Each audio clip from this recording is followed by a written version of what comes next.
Has Big Ange been sacked yet? Let's check. I think they did a briefing earlier on today saying he's got the confidence because of the injury crisis. That's when you get sacked. They say that every week. Yes.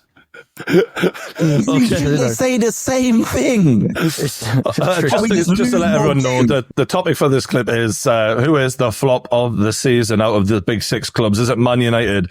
Is it Spurs? And obviously, like, we can look at league position, but we can also look at the injury crisis, how much money has been spent to take into account. But let's just touch on the last couple of games.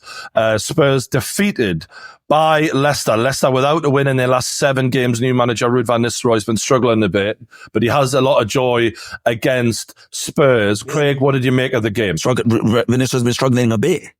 Yeah. He's been massively struggling, and lo and behold, he comes to the Tottenham Hotspur Stadium, one of the nicest stadiums in Europe, £1 billion stadium, and they walk away with 3 points. And you know what the saddest thing about all of this is?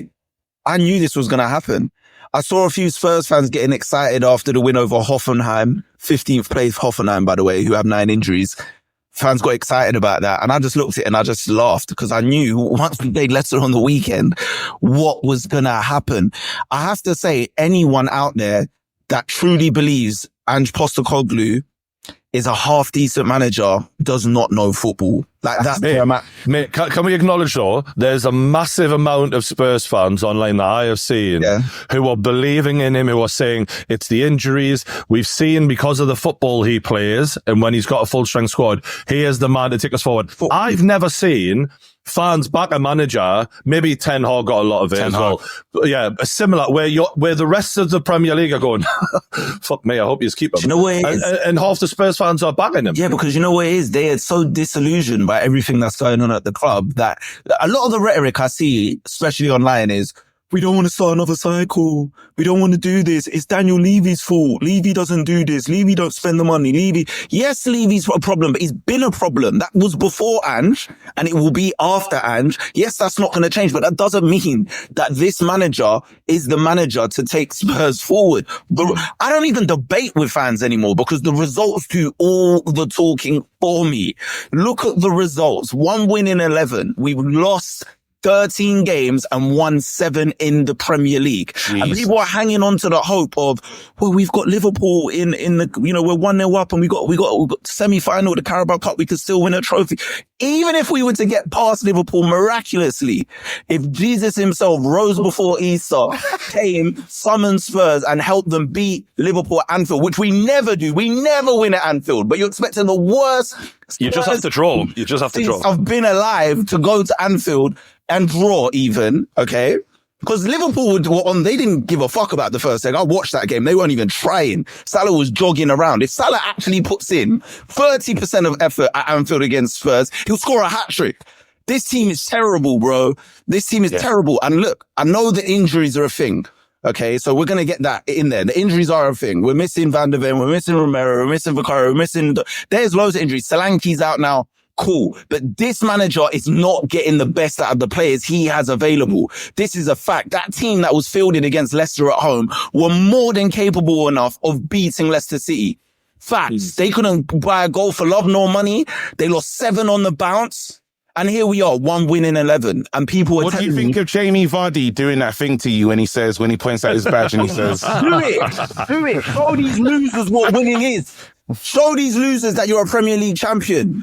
Because I'm someone in life, not even just football, in life, that believes in high standards. I have high standards for myself. I have ambition. And I believe that everyone at the club should feel that way about their club. Whether they can achieve it or not, you've got to dream and hope for more. And I think a lot of these Spurs fans are scared that the grass isn't greener and that they've got to stick with this manager. And people are telling me, this is what I don't understand. People are telling me this manager, but it's a project manager compared to Conte and we got to stick out. It's a project manager. How is he a project manager if he says he wins trophies in his second season? That doesn't make sense. That means he's not a project manager. That means he's a fast results delivery manager based on his history.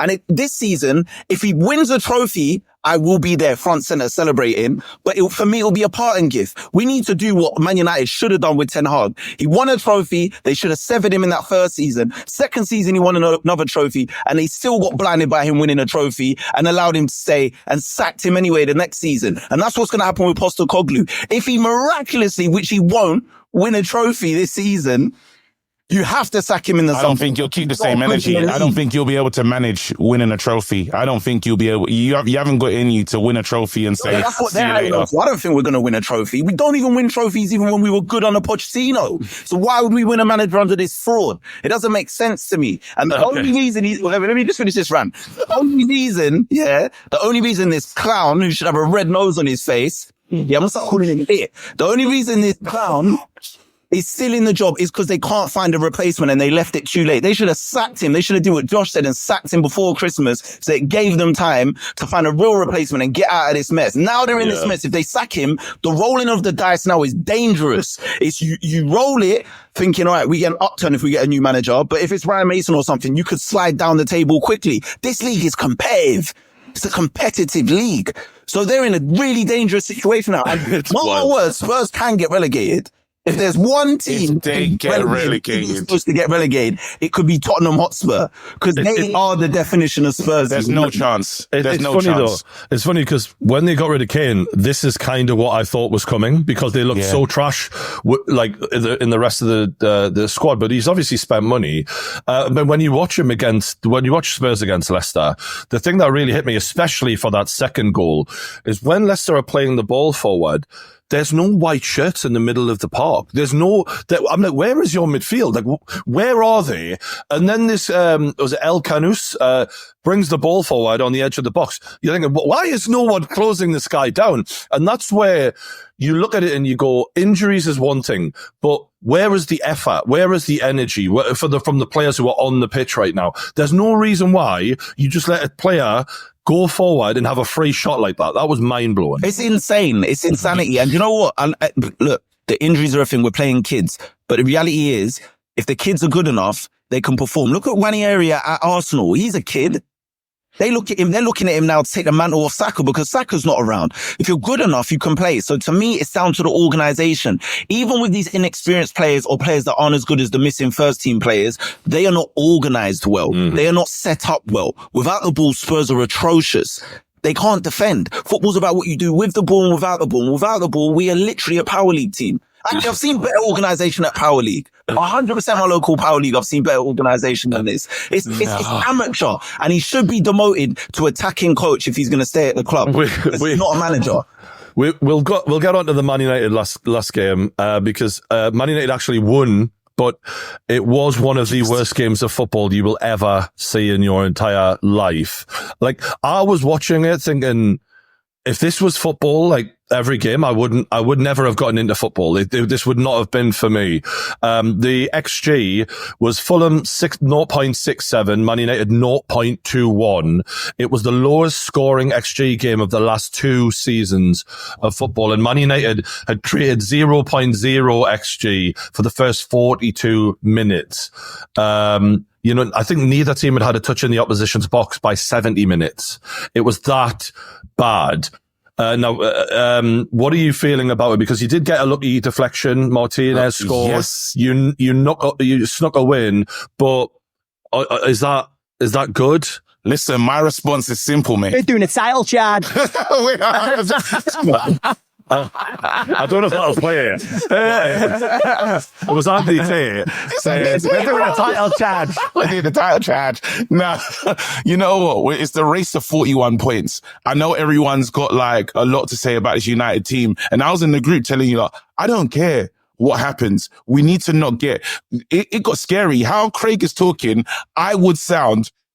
If we did this 2 weeks ago, I was worried about relegation, serious relegation stuff where you're thinking, I don't know who's coming in. Yeah. Rashford's up in the stand somewhere. Everything it's not looking good. And my manager, he's struggling. You know, when you want that new manager bounce, but then there's no bounce. Like, it's just it's just dropped. It's nothing's Do you think it looks happening even potentially worse under the new manager in terms of the performances? Well, yeah, because it's bad because he has a certain style that he wants to play and he's refusing. He said, look, you brought me in for this. You got rid of the other guy who you bought those players to play his system and you sacked that guy. So I'm not going to go and play his style. But then with the wing backs, we can't attack basically. And it's not, let's not pretend as if Man United were ripping up trees and scoring loads of goals under Ten Hag.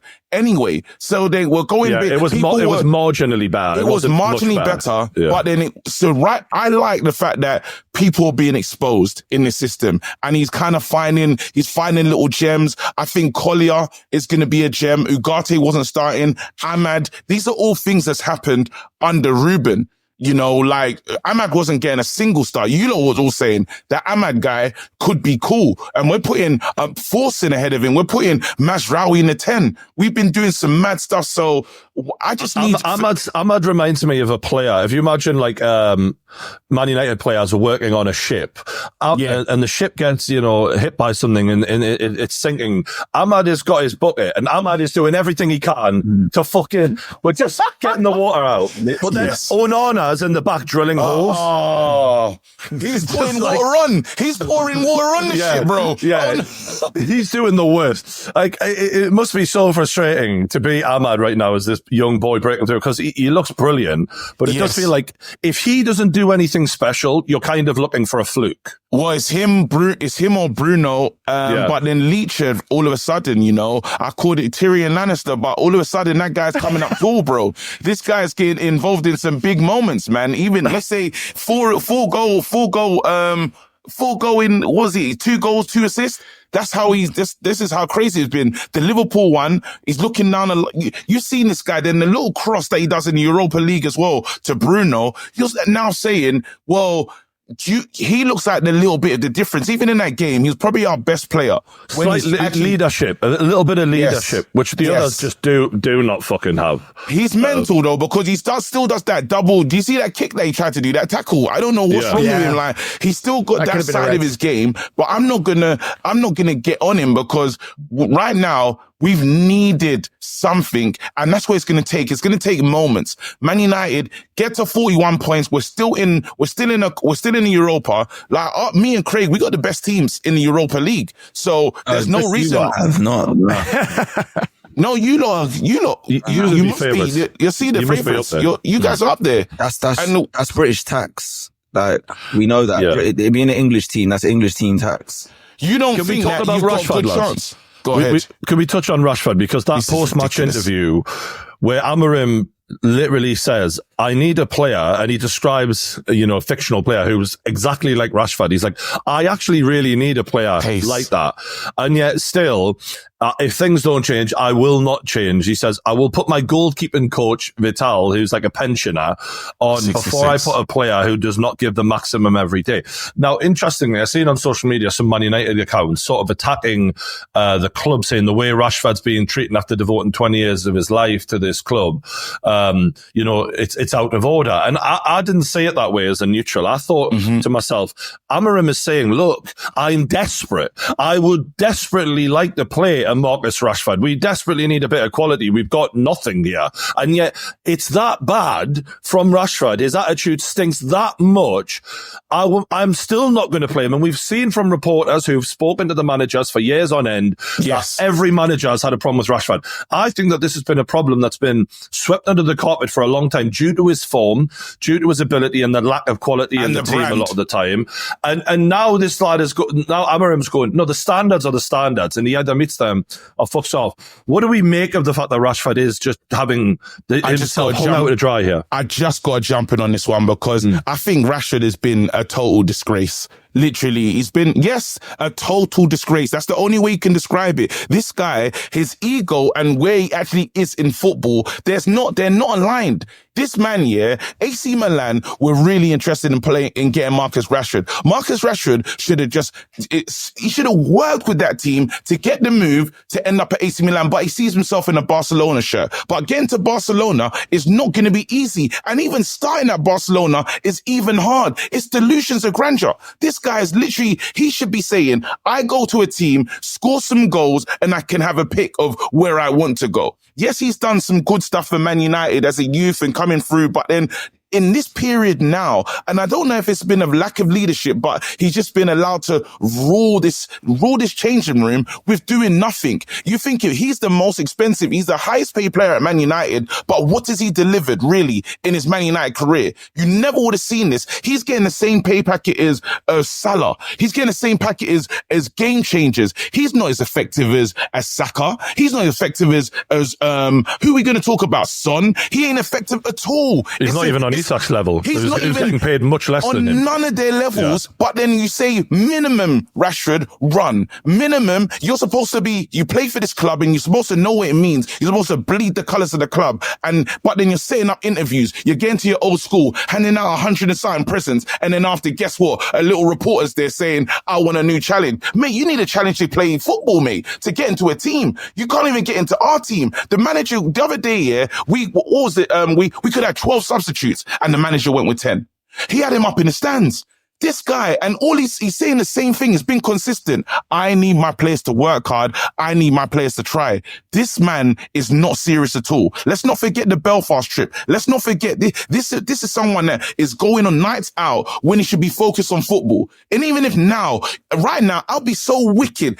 I will go to whatever club is. If there's a club in Turkey, I'll go. Osimhen's in Turkey. Should he be there? No. Bought Napoli a title, but he's saying, you know what? Football's the most important thing to me. Rashford, he has to look himself, look at his career. Him and his brother got to stare into the mirror and say, what the hell are we doing with our lives? Because they're ruining it. 27 years old, this is meant to be your prime. And this is what you're doing. It's a disgrace. Can I just say though, Amorim fucked up here. The reason why is that he hasn't been putting him on the bench. We know quite clearly that they want rid of Rashford, but he isn't doing the right things to sell him.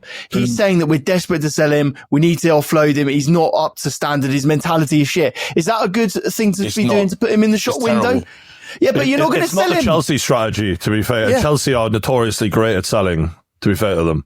Well, I agree with Josh. I don't, if you want to sell a player, you have to at least give them a few minutes to make it seem marginally attractive to another club, right? Yeah. Now, if you're coming out saying the things he's saying, other clubs are looking at that like, I don't want that problem.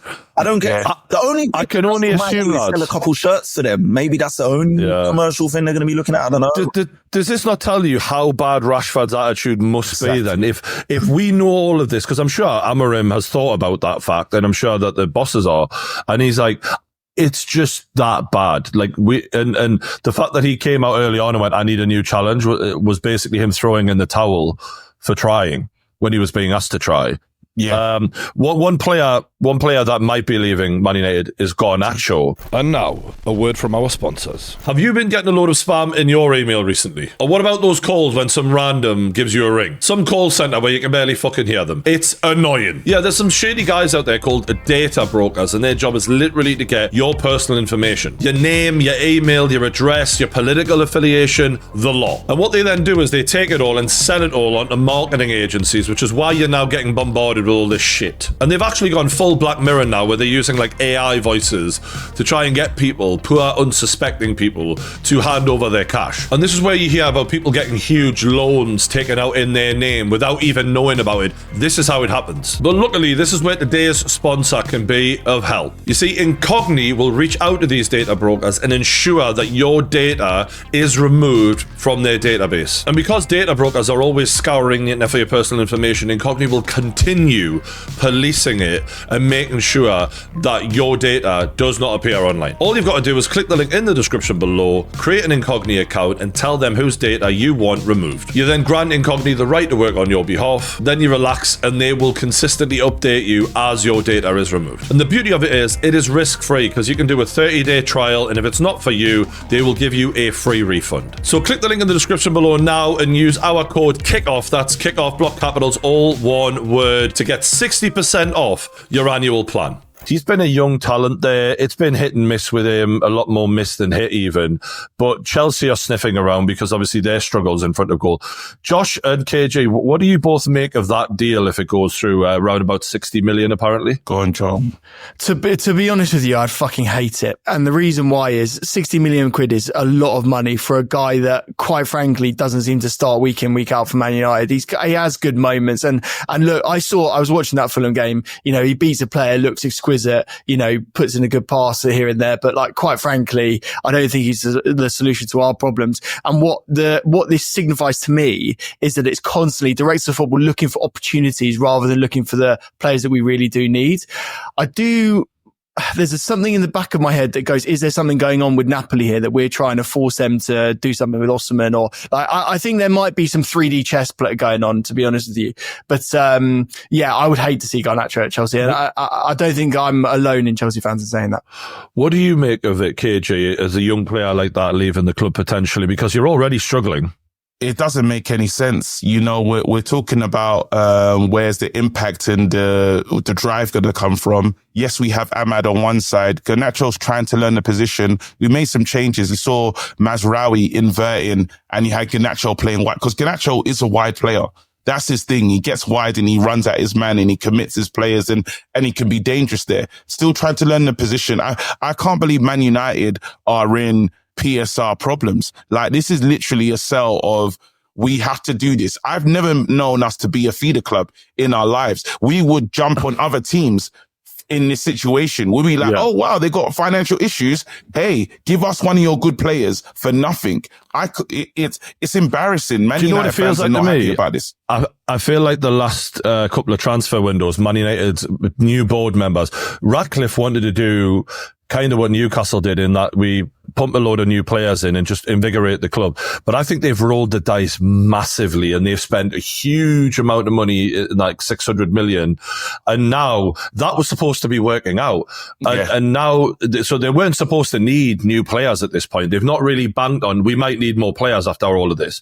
So now they do. They're like, well, we can't fucking sign new players. So now we got to sell someone. And apparently it works out that because Garnacho's technically homegrown, I think you can, been there since it's 15. Yeah, you can multiply the amount of money he is sold for and then buy someone and split it over 5 years and therefore might make good business sense. But it's just unheard of to be in a situation where now, big clubs are selling great homegrown talent. And Garnacho could turn into something special later on down the line. I think the ceiling is there. I think he could be special. I think he'll be better than, I think Josh is probably not looking at the opportunity as good as he needs to. I think he'll do more in the shirt than Sancho's doing. Sancho blows hot and cold. I see Sancho, he likes a cheeky nutmeg here and there. Good on the eye, but then when it comes to being effective, it's not. It's $60 million though. 60 million. We want more. We want to. Yes, more. It's because of his age, isn't it? Because he's 20 years old. The Nkunku deal. Nkunku's being... We gave them 55... Mason Mount, 55 plus 5. Yeah, a Champions League winner. A Champions League. I don't give a crap. At least he's done something. What has Garnacho done? He's got an FA Cup. He's got an FA Cup. He's got an FA Cup. Okay, and then Mason Mount's on the Champions League. So... And Mason Mount's broken. We paid for a broken man. A guy that never played. No, he was broken at Chelsea. So I'm saying Chelsea have been amazing in the transfer window. Even when they had to get rid of, what's the player for Napoli, the defender? Koulibaly. Anyone they would have get rid of, they get market Well, you might value. be helping them out because they want to get rid of Nkunku and use a link with him. And we're going to be there as the pricks again saying, hey guys, can we have this player? And we don't, what do you mean he's really good? You hated him a few minutes ago. No. As in he would be, telling me we should go and buy him. Because he's a number 10 and you play 2 number 10s. He'll fit into your system really well. I'm not hearing that crap. And what about his injury issues? Player, man. Oh, don't worry about his injury issues. He's fine. There you go. Look, it's the same that shit is the all one over thing. again. If you do a trade, I mean, like valuation wise, Josh, what would you value Garnacho at and what would you value Nkunku at? Do you want my realistic one? I think realistically, Garnacho will go for about 50 million quid. And I reckon that Nkunku is probably 55. We can't. Because what's interesting is Nkunku has scored a bit in the European Cup, but that one, the conference. But he's 27. He's injury prone. Garnacho's 20. He's not injury prone. I personally would probably value Garnacho higher than Nkunku. So if Man United do end up losing money on that deal, that would be crazy, in my opinion. I hear it. I hear it. I can't believe we're about I to guarantee it now, and quote me on this now. Nkunku will be sold for more than Garnacho is sold for. That'd be mad. And that's a disgrace. Well, because of the goal threat, basically. I just think mainly because he's ready to go right now. He's arguably in his prime. He's got the European pedigree of not just the Conference League, but as in he's played Champions League games. Like, I think he's still got a huge reputation. He's got a good agent. I think he'll go for more than that'll be amazing. Garnacho, 8 goals, 5 assists this season. The guy, and he's playing and the team's changed, and we're struggling Man United side. But the one thing that he works hard. He gets his head down. He's involved. He's going to give everything. Even now, when he's trying to learn a new position, yes, the manager called him out. He was one of the players that didn't get to play in that Man City game. They said, go and train and go home. But then look at the difference. Compare that to Rashford. Someone else has taken it. Both of these players were dropped out. He took the message and got his head down and started working and got back into the team. And Amorim's basically saying, well, I like the player. It started him ever since he's been linked. If you're trying to sell a player, it's really weird to give that player 90 minutes, especially if he's what is key to the transfer business. I believe that Amorim is still trying to send a message to Ineos that I need more. Amorim's being clear. That message about Rashford is basically saying, get him out of this room as soon as possible.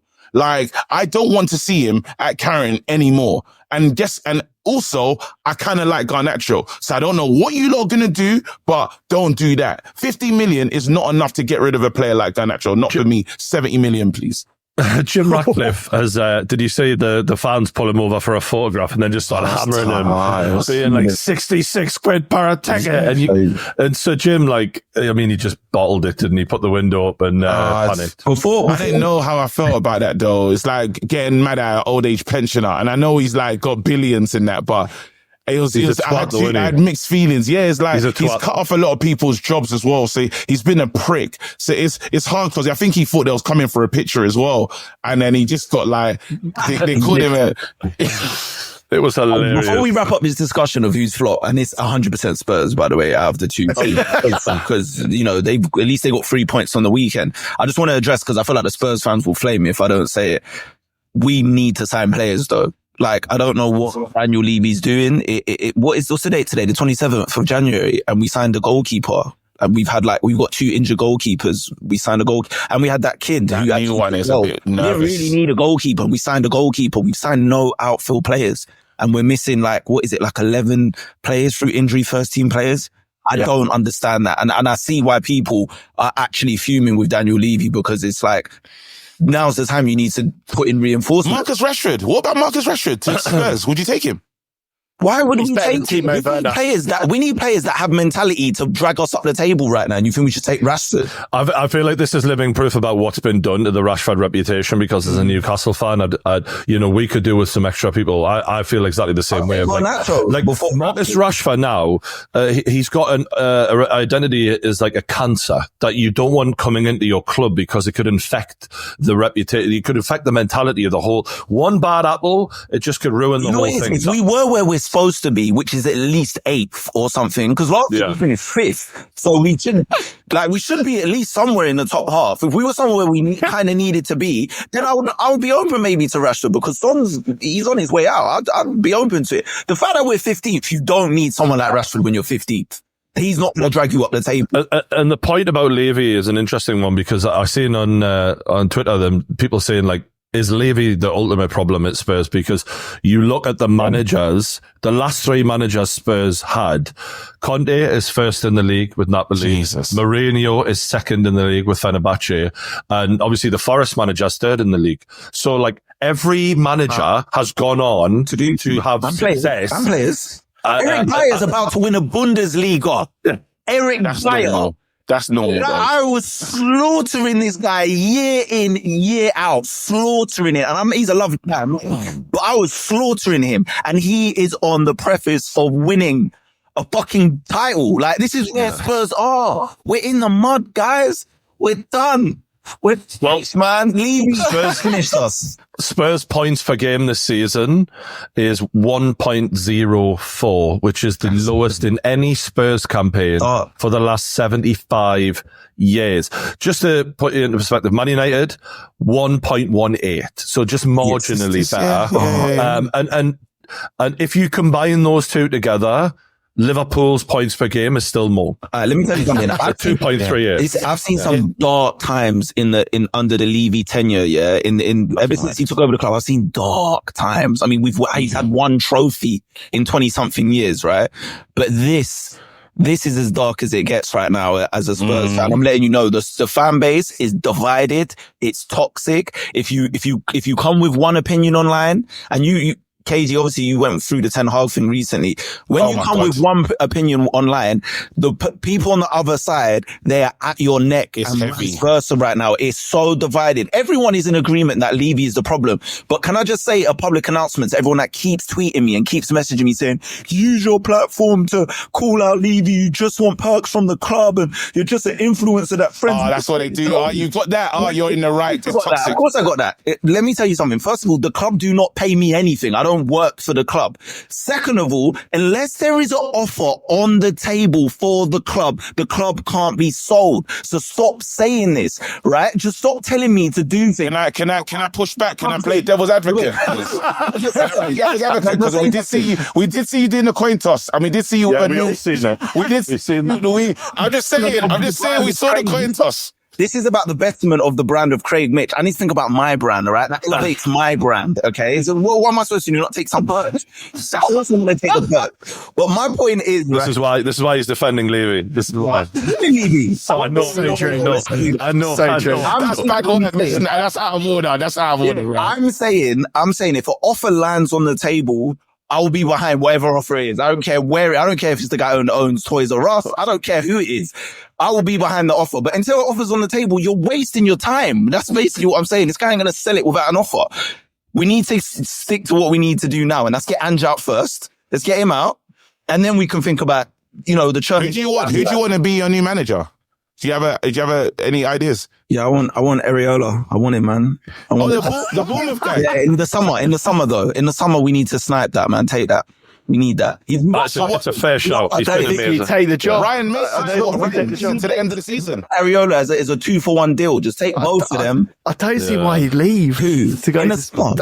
I don't see why he'd... I don't know if it's an upgrade. Mate, respect the Bournemouth, right? Future, bro. What Bournemouth have managed to do in maintaining Premier League status for the length of time that they have is unbelievable. But like, they know their place as well. Like, they understand, like, the hierarchy of the Premier League, they are going to be picked at because they just can't have that level of money. Have you seen their training ground? Bro, have you seen their training ground? No disrespect, but have you seen their training ground? The actual stadium's got like 10,000, right? It's 16,000. Yeah, in his office. It's cold right now, but he's going to be playing European football, mate, and you're going to be potentially in the Championship. So why would he leave? Yeah, but can we round it up though, lads? Because what I want to do is let's take into account though the fact that Spurs have had major injuries. Man United haven't had anywhere near as bad injuries. Man United have invested way more.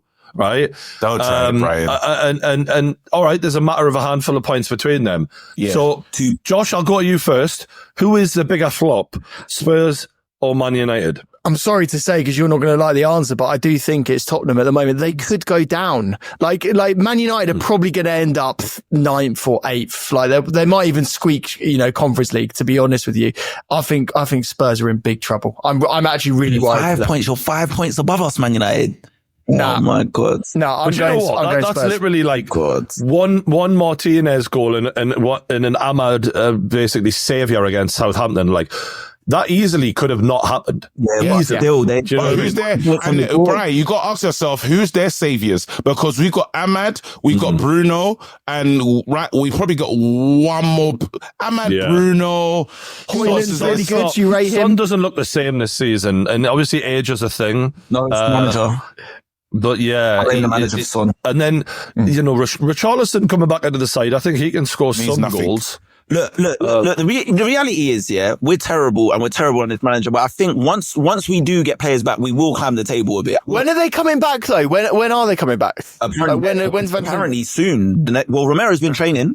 Been training. I don't know where Van der Ven's coming back. Solanke, I think they said 5 weeks. Ange doesn't make changes though. Ange runs players into the ground. There's moments when he should change up his team. How all the cup competitions come March, and then you've got one thing to focus on with make the players fit again.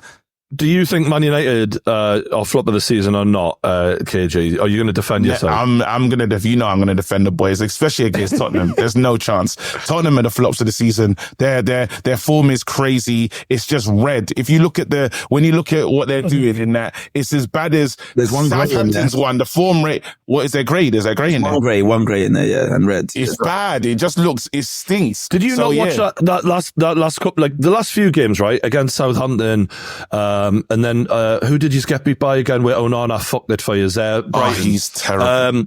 And then the last match against Fulham, the football, it's horrific. At least Spurs create chances and look like they can do something at some point. Like Spurs are terrible at defending, but Man United look horrendous. Like this is the worst I've ever seen them. Guess what? But we might win.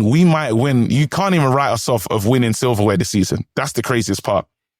And everyone probably knows that on this panel. It's like, wait, hold on. As shit as we are, we could lift something at the end of the season. Crazy. Fair play. So what are you saying, Brian? What are you saying?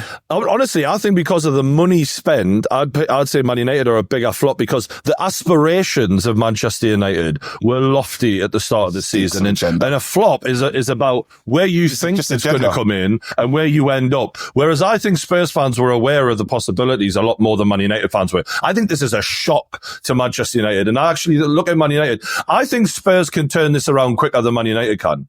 That's the mad thing. As bad as Spurs look now, I think with a new manager and a couple of new players, long term, they can turn things around easier than Man United can. So I say Man United are the flops of the season, personally. But I would say that. He's a disgrace. He's a disgrace. I hope tonight he starts betting again.